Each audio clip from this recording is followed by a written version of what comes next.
السلام علیکم ورحمۃ اللہ وبرکاتہ۔ مسلک اہل سنت والجماعت یعنی علماء دیوبند کے عقائد و نظریات جو متفقہ ہیں وہ کیا کیا ہیں، ان کے اوپر 30 دروس پر مشتمل ایک سلسلہ شروع کیا گیا تھا، اور جس کی 8 درسیں یوٹیوب پر آپ کے اس چینل پر ترتیب وار موجود ہے۔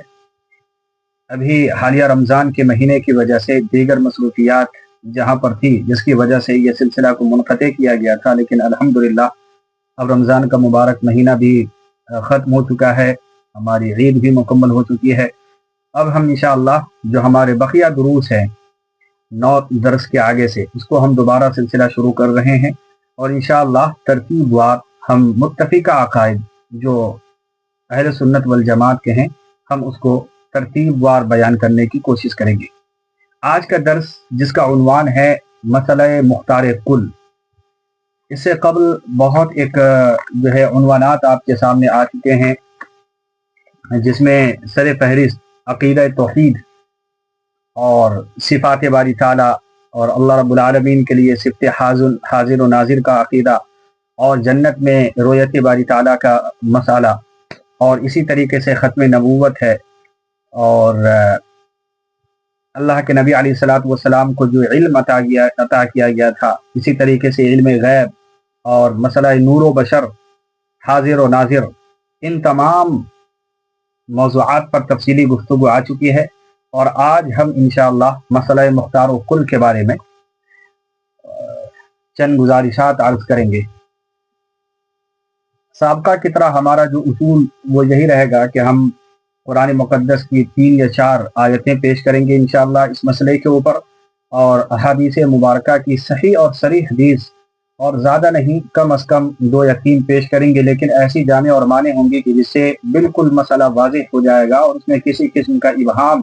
اور توضیح کی ضرورت باقی نہیں رہے گی انشاءاللہ، تاکہ ویڈیو لمبی نہ ہو اور سننے میں پریشانی نہ ہو۔ اس کی وجہ سے دلائل جو ہے قرآن کی 3 آیتیں اور احادیث مبارکہ کی 3 احادیث مبارکہ پر مشتمل اپنے مسائل کو مستدل اور محقق کرنے کی کوشش کی جائے گی۔ سب سے پہلے ہم جو ہے ایک اصول بیان کرتے ہیں کہ مسئلہ مختار کل ہے کیا مطلب ہے مختار کل کا۔ عموماً مختار کل کا اگر لفظی ترجمہ دیکھا جائے تو 2 لفظی ترجمہ بن سکتے ہیں۔ نمبر 1 کہ اگر مختار کو اس میں مفعول کا صیغہ بنایا جائے تو اس کا مطلب یہ ہوگا کہ پسند کیا ہوا، چنا ہوا، یعنی جس انسان کو چن لیا جائے اور جس انسان کو پسند کر لیا جائے، جس کو اخذ کر لیا جائے اور اپنا محبوب بنا لیا جائے، اس کو ہم مختار کہتے ہیں، یعنی چنا ہوا، اس میں مفعول کے صیغے کے اعتبار سے۔ تو اس معنی اگر یہ ہوگا کہ اللہ کے نبی علیہ الصلوۃ والسلام جو سرور کائنات ہیں، خاتم النبیین ہیں، اللہ کے نبی اور رسول ہیں، اور نبیوں کے سردار ہیں، آخری نبی ہیں، ان کے بعد کوئی نبی قیامت تک نہیں آ سکتا، تو ان کو اللہ رب العالمین نے علو مرتبت کی وجہ سے اور شان ختم نبوت کی وجہ سے چن لیا ہے، یہ مطلب ہوگا اس کا، اور اس کے اوپر تمام انسانوں کا متفقہ عقیدہ ہے، اس کے خلاف کوئی نہیں۔ علماء دیوبند اور علماء اہل سنت والجماعت کا یہی عقیدہ ہے کہ اللہ رب العالمین نے اپنے محبوب کو چن لیا ہے۔ اس معنی گر تو یہ مسئلہ صحیح ہے، یعنی یہ لفظ صحیح ہے کہ اگر ان کو مختار کل کہا جائے، اس معنی گر کہ وہ پسندیدہ ہے، چنے ہوئے ہیں، تو کوئی مسئلہ نہیں، اسے کوئی انکار بھی نہیں کر سکتا۔ یہی اسی شعر کے مصداق ہے یہ عقیدہ کہ بازت خدا بزرگ تو یہ قصہ مختصر، اس کا مطلب بھی یہی ہے۔ لیکن ایک معنی اور آتا ہے مختار کل کا، اور وہ یہ ہے کہ اس کو ہم اس میں فاعل کا صیغہ بنا لیں مختار کو، تو اب معنی یہ ہوگا کہ وہ انسان جو تمام چیزوں کا اختیار رکھتا ہو، مالہ و مالہ، تمام چیزیں، دنیا کائنات کی ہر چھپی ہوئی بات اور پوشیدہ بات، عیاں بات، وہ چیزیں جو نظروں کے سامنے ہوں، وہ چیزیں جو دیواروں کے پیچھے ہوں، نظروں کے پیچھے ہوں، ان تمام چیزوں کو، اور وہ چیزیں جو ابھی وجود میں نہیں آئی، جیسے کہ اللہ رب العالمین کا علم ہے، ان تمام کا علم اگر کسی چیز کو، کسی انسان کو ہو جائے، اور اس کے پاس یہ اٹھارٹی اور یہ طاقت بھی ہو کہ وہ حلت اور حرمت کا حکم نافذ کر سکے اپنے من کے مطابق، اپنے مرضی کے مطابق۔ یہ جس طریقے سے اللہ رب العالمین کو حلت اور حرمت کا اختیار ہے، وہ جس چیز کو چاہے اس کو حلال کرتا ہے اور جس چیز کو چاہے حرام کرتا ہے، وہی اختیار اگر کسی دوسری انسان کے اندر ہم مان لیتے ہیں تو اس میں فاعل کی صورت میں یہ معنی ہوگا، اور یہ معنی اور یہ عقیدہ نہایت غلط ہے اور نہایت بدترین عقیدہ ہے۔ اس کا کوئی قائل نہیں، اہل سنت والجماعت اس کی قائل نہیں۔ ہاں دنیا میں بعض حضرات ہیں جو اس چیز کو مانتے ہیں کہ مختار کل اس معنی گر کہ اللہ رب العالمین بھی خدا کے برابر میں مختار ہے، کہ حلت اور حرمت کا اختیار اللہ رب العالمین نے اپنے پیغمبر کو دے دیا ہے۔ یہ معنی اور یہ عقیدہ اہل سنت والجماعت کا قطعاً نہیں۔ اس کے اوپر قرآن کی آیتیں انشاءاللہ اور احادیث مبارکہ سے اپنے اس عقیدے کو محقق اور مستدل کرنے کی کوشش کی جائے گی۔ ساتھ ساتھ عرض کرتا چلوں کہ اس سلسلے میں کافی شافی باتیں ہمارے علماء کرام نے اپنی کتابوں میں لکھے ہیں، تو بہتر یہ ہے کہ ان کتابوں کا، چونکہ ان ویڈیوز کے اندر ان تمام چیزوں کا احیاء کرنا اور ان کو تمام چیزوں کو بیان کرنا مقصود نہیں ہے، ویڈیو کافی گھنٹوں پر مشتمل ہو جائے گی، اس لیے بہتر یہ ہے کہ کچھ کتابیں جو اس لائن کی ہے اس کا ضرور مطالعہ کیا جائے، جس کے اندر جو میرے بہترین میں یہ سمجھتا ہوں کہ اس پر کتاب ہے وہ ہے آنکھوں کی ٹھنڈک، حضرت مولانا حکیم سرفراز خان صفدر صاحب کی، بہت عمدہ کتاب ہے، اس کا مطالعہ ضرور کیا جائے۔ تو اس سلسلے میں سب سے پہلی آیت اللہ رب العالمین ارشاد فرماتے ہیں أَلَمْ تَكُنْ أَنَّ اللَّهَ لَهُ مُلْكُ السَّمَاوَاتِ وَالْأَرْضِ وَمَا لَكُم مِّن دُونِ اللَّهِ مِن وَلِيٍّ وَلَا نَصِيرٍ۔ یہ سورہ بقرہ کی آیت ہے، آیت نمبر ہے 107۔ آیت کا ترجمہ ہے کہ کیا تم جانتے نہیں کہ اللہ رب العالمین ہی آسمان اور زمین کے بادشاہ ہیں، یعنی انہی کے لیے بادشاہت ہے، اور اللہ کے سوا تمہارا کوئی دوست نہ ہوگا اور نہ ہی تمہارا کوئی مددگار ہوگا۔ تو اس آیت کے اندر آپ صاف صاف دیکھ سکتے ہیں کہ زمین اور آسمان کی بادشاہت اور اس کے اندر جو بھی چیزیں ہیں اس کا خالق و مالک اور مختار اللہ رب العالمین کو قرار دیا گیا، اور اس کے علاوہ تمام کی نفی کر دی گئی۔ اسی طریقے سے دوسری آیت سورہ آل عمران کی ہے، آیت نمبر 26 ہے، اللہ فرماتے ہیں کہ قل اللہم مالک الملک تؤتی الملک من تشاء وتنزع الملک ممن تشاء وتعز من تشاء وتذل من تشاء بیدک الخیر انک علی کل شیء قدیر۔ کہ آپ کہہ دیجئے کہ اے اللہ بادشاہت کے مالک، تو جسے چاہتا ہے بادشاہت دیتا ہے، اور جسے چاہتا ہے اس بادشاہت کو سلب یعنی کھینچ لیتا ہے، اور جسے چاہتا ہے عزت بھی تو ہی دیتا ہے، اور جسے چاہتا ہے ذلت دیتا ہے، تیرے ہی قبضے میں بھلائی ہے، بے شک تو ہر چیز پر قادر اور قدرت رکھنے والا ہے۔ اس آیت کے اندر صاف صاف اللہ رب العالمین کے خالق ہونے، ان کے مالک ہونے، عزت اور ذلت کا مالک ہونے، علت و حرمت کا مالک ہونے کی بات کی گئی، اور اس کے علاوہ اس صفت کے اندر کسی مخلوق کو بھی شامل نہیں کیا گیا، سے جائے گا کہ حضرت اللہ کے نبی علیہ الصلوۃ والسلام کو شامل کیا جاتا ہے۔ اسی طریقے سے ایک اور آیت اللہ رب العالمین ارشاد فرماتے ہیں انک لا تہدی من احببت ولکن اللہ یہدی من یشاء، کہ آپ جسے چاہیں، اللہ کے نبی کو کہا جا رہا ہے کہ آپ جسے چاہیں، آپ کو یہ اختیار نہیں ہے کہ ہدایت دے سکیں، بلکہ ہدایت دینے والی ذات اللہ کی ہے، وہ جسے چاہتا ہے ہدایت دیتا ہے، ہدایت سے نوازتا ہے، آپ کے اختیار میں نہیں۔ اگر حلت و حرمت کے مالک اور ہدایت کے مالک سرور کونین صلی اللہ علیہ وسلم ہوتے تو قرآن اس طرح بیان نہ کرتا،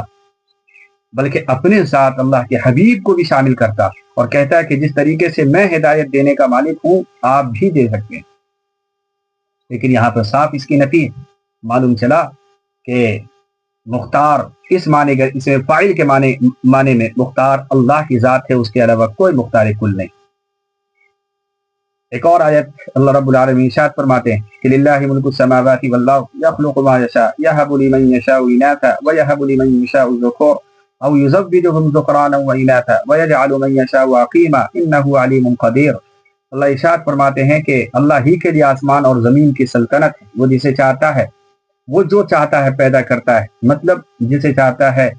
لڑکیاں دیتا ہے، جسے چاہتا ہے لڑکے دیتا ہے، بعض لوگوں کو لڑکے اور لڑکیاں دونوں بیک وقت دے دیتے ہیں، اور جسے چاہتا ہے وہ بانجھ رکھتا ہے یعنی دونوں سے محروم کر دیتا ہے۔ اور اس سلسلے میں اللہ رب العالمین بڑے علم والے ہیں، حکمت اور قدرت والے ہیں۔ اس کے اندر بھی آپ دیکھیں کہ اللہ کے نبی اگر مختار ہوتے تو ان چیزوں کے مالک ضرور ہوتے، کیونکہ مختار کل کا مطلب یہ ہوا کہ تمام چیزوں کا خالق۔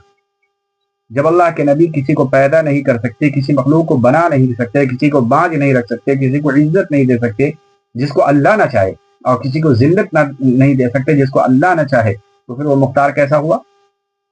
یعنی مختار کل کیسے ہوئے؟ تو اس لیے ہم یہ کہتے ہیں کہ ہاں، مختار کل بمانا اس میں فاعل کے اللہ رب العالمین کی ذات ہے، اس میں مفعول یعنی چنے ہوئے پسندیدہ انسان اللہ رب العالمین کے برگزیدہ محبوب اور اہمیت ترین حامل انسان اگر کوئی ہے تو اللہ کے نبی ہیں، اور اس سلسلے میں مختار کل کا معنی بالکل پرفیکٹ اور درست ہوگا۔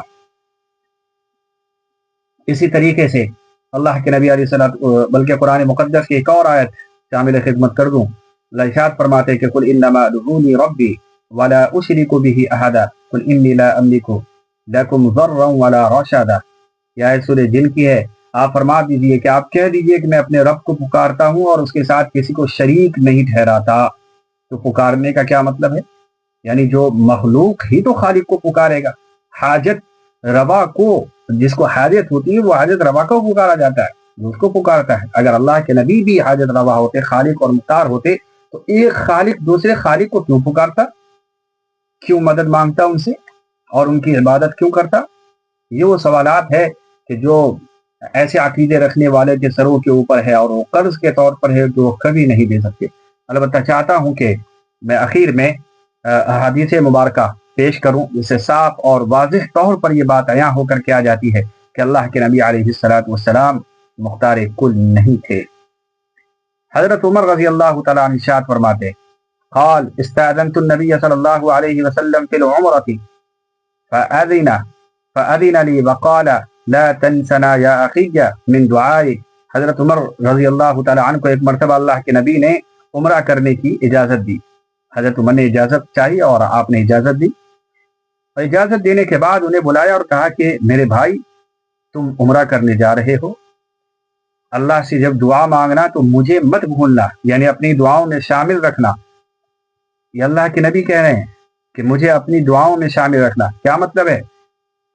کہ میں مختار نہیں ہوں، مجھے بھی حاجت ہے جس طریقے سے تمہیں حاجت ہے۔ تم اللہ کے دربار میں جا رہے ہو، حرم میں جا رہے ہو، عمرہ کرو گے، ایک بہترین عبادت کا فریضہ انجام دو گے، لہٰذا آپ اپنے لیے جہاں اپنے لیے بھلائی مانگنا، میرے لیے بھی دعا کرنا، تاکہ اللہ تعالیٰ مجھے بھی اور آپ کو دونوں کو جو ہے سرخرو عطا فرمائے، ثواب دے، اور ہم دونوں اللہ رب العالمین کے بندے۔ یہی مطلب ہے اس حدیث کا۔ یہ حدیث ابو داؤد شریف کی روایت ہے، حدیث کا نمبر ہے 1500۔ اسی طریقے سے ایک حدیث کے اندر اللہ کے نبی ارشاد فرماتے کہ اللہم ھذا قسمی فیما املک ولا تمنی فیما تملک ولا املک۔ آپ فرماتے ہیں کہ میرے اختیار میں جو میری چیزیں ہیں اس پر تو میری تقسیم کا حق ہے کہ میں اس کو بہتر طریقے سے تقسیم کروں اور کبھی بھی غلطی نہ کروں، تو اس پر مواخذہ کر سکتے ہیں، لیکن اے اللہ جو تیرے اختیار میں ہے اور میرے اختیار میں نہیں، اس میں اگر کچھ غلطی ہو جائے، آگے پیچھے ہو جائے، تو اس پر میری پکڑ مت فرمانا۔ پھر مثال دے کے فرمایا کہ دیکھیں میرے قلبی رجحان، اور یعنی جو انسان کا دل بعض چیزوں کی طرف مائل ہوتا ہے، بعض چیزوں کی طرف نہیں مائل ہوتا ہے۔ مان لیجیے کہ کسی کی جو ہے 5 اولاد ہو، تو ان میں ایک اولاد سے بعض مرتبہ محبت زیادہ ہوتی ہے، تو کچھ چیز اس کو زیادہ لا کر کے دے دیتا ہے، اور دوسری اولاد ہے تو اس سے فطری طور پر ہے بعض چیزوں سے محبت زیادہ، بعض چیزوں سے کم ہوتی ہے۔ تو ایسے موقع پر اللہ کے نبی فرماتے ہیں کہ جو میری تقسیم ہے تو اس میں تو بالکل میں برابری کا معاملہ کروں گا، لیکن جو میرے اوپر یعنی جو میرے اختیار میں نہیں ہے ان چیزوں پر میری پکڑ مت فرمانا۔ اگر اس میں کچھ غلطی ہو جائے، کچھ نقص اور کمی رہ جائے، وہ کیا تھی؟ وہ قلبی رجحان تھا، یعنی اس میں میرا کوئی اختیار نہیں، اگر برابری نہ کر سکوں تو مجھے ملامت نہ کرنا۔ تو ان تمام آیتوں سے اور احادیث کے اس دو جو سے اچھا یہ بتاتا چلوں کہ یہ جو دوسری روایت پیش کی گئی یہ بھی سنن ابی داؤد کی ہے، اور اس حدیث کا نمبر ہے 2136۔ تو